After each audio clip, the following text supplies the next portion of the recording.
La place des femmes aujourd'hui, ça va de mieux en mieux. Il y a eu un gros travail de fait. Il y a un espèce de plafond de verre pour les femmes réalisatrices qui est vraiment depuis, on va dire, 3-4 ans, commence à s'arranger considérablement parce qu'il y a une volonté des chaînes de mettre plus de femmes en avant. Alors moi, je trouve que dans l'univers, en tout cas audiovisuel français, il y a beaucoup de femmes.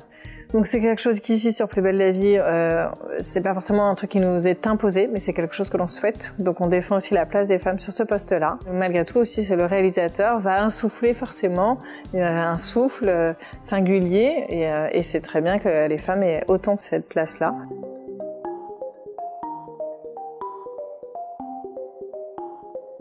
Évidemment, donner sa chance à des jeunes réalisatrices, c'est très important.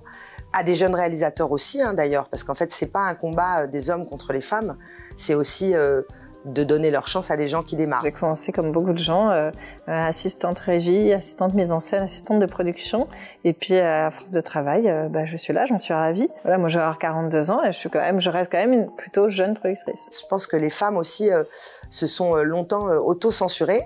Parce qu'on répond toujours par rapport à l'image qu'on a d'un métier. Plus il va y avoir de femmes réalisatrices, plus les femmes les jeunes assistantes ou les jeunes scénaristes ou les jeunes qui vont sortir des écoles de cinéma vont oser devenir réalisatrices. En tout cas, là, c'est vrai qu'on ouvre la série avec une réalisatrice et donc ça nous fait 3 têtes de la série qui sont des femmes et on a quand même un directeur de production parce qu'il nous fallait un quota masculin et il s'appelle Thierry et voilà, c'est notre quota masculin à nous.